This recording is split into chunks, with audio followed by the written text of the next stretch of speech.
Okay. Cific725 here with? Cific725. Alright. And there will be a link in the video showing a link or annotation, whatever you want to call it, to his Inferno deck profile that is a beetle build. And he has one of the strangest beetle builds that I have seen. It actually works. He's kicked my butt with it so many times. I mean, before he wasn't running tour guide, now he is. I haven't had a chance to face him with that. And I really don't want to, because, yeah. So why don't you talk to us about why you run 2 Necromancer and a tour guide? Well, the reason I run 2 Necromancer and a tour guide is I was at my regionals recently, and I was consistently getting clogged with my hands. So what I did was I decided to drop a Necromancer since it was consistently ending up in my hand more than I needed it or wanted it. A tour guide for the simple fact that it's in the deck. I can special summon out the Necromancer either from my hand or the deck. It's an easy exceed to drop down a Zen mains for protection when I need it on the first turn. Even though Compulse is running around. But it's still, the Compulse is fine. Necromancer's in the grave. It sets up so many plays. You can go into a Levier play when you need it. And I haven't had no issues since. I've tested it after dropping it against top tier decks. I've beat my friend's hero Bumblebee deck consistently by the 3rd turn. And I've faced windups and actually could stay on par with windups. I beat out Dark Worlds without no issues. I have that tier stuff. It's not just your beetle build. That's just, no, that's just Infernos in general. Yeah, Infernos kill. Yeah, great matchup. Yeah, I mean. Against Rabbit, it's literally the same thing about doing with Rabbit, like popping the beetle build the way I have it. It's really like Rabbit, because you pop the beetle just like you pop Rabbit, grab 2 more, and instead of exceeding, I go into a first turn Void Ogre or Fairy Doom Dragon, and I actually have Archfiend or another Inferno monster on the field on top of that to keep a barrier alive, or to have 2 breaks, Inferno breaks in the back. So the good thing about the deck is it's less reliant on the graveyard as the typical Avenger builds. Yeah, I have that problem, because that's why you can run macro and I can't. Which the majority of Inferno players run. And when I say majority, I mean about 95% of the players. That run beetle. Yeah. No, 95% of the people that play Infernos in the TCG run Avenger. Yeah. I'd say about 5% tinker and tamper with the beetle. Actually, I see a lot more beetle build. Well, I don't really call them beetle builds, because they run beetle and Avenger, and it's like you can't run a good Inferno with both of them. Those are hybrids that people tend to put up when they're learning how to play the archetype, really. Which is why I kind of started this, because I've seen a lot of those, and it's like, I learned that you don't want to play both of them. You want to select one and go with that. I mean, you typically could have done it back in the 3 launcher format. Yeah. But you can't do it now with 1 launcher, with Effect Veiler running around, and having the little tour slut joining by whatever else that it has around it that it can search with. Yeah.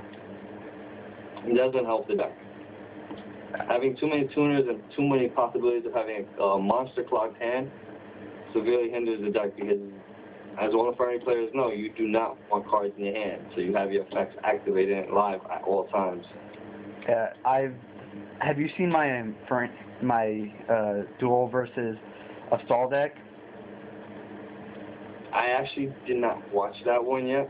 Okay. I haven't really been keeping up with all the videos of people on Duel Network dueling with it. I've recently just been like keeping up with the builds and seeing where people are going with it to try to give advice, because there's a lot of people that try to get into the deck and fail because they don't have anybody to guide them in a proper way usually. Yeah.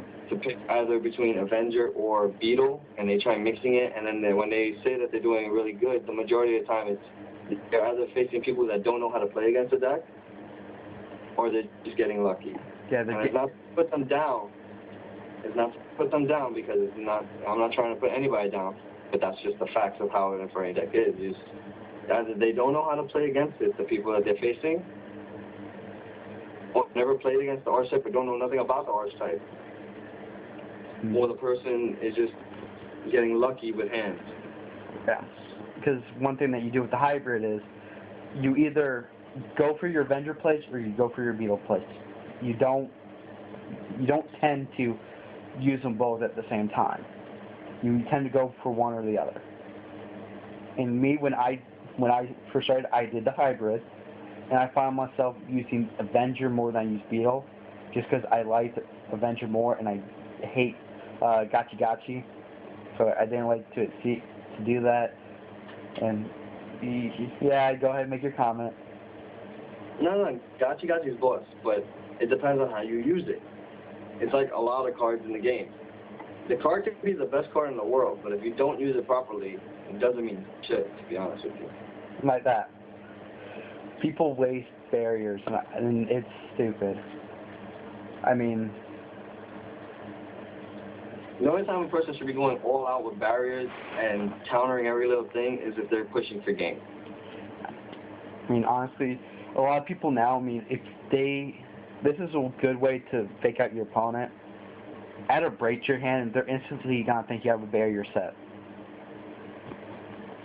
Well, you have to reveal the card you search out for, so... I know, but it's like, they're thinking, wait, he's not adding barrier, so he must already have a barrier.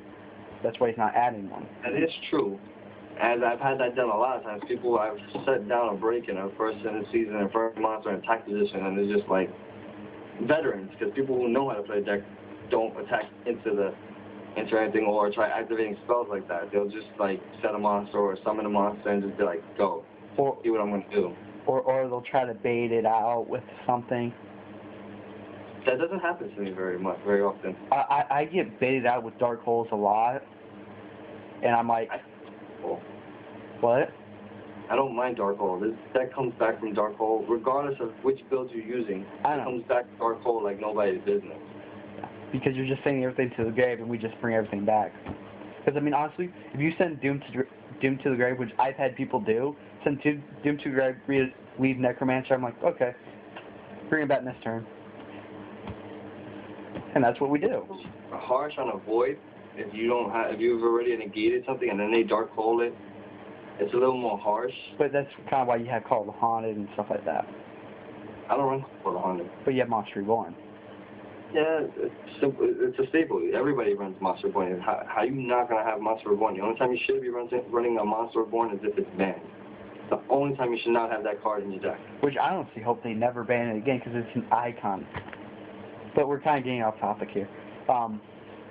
So, I kind of want to ask you this. When do you prefer to get tour guide? Beginning, middle, or end of a game?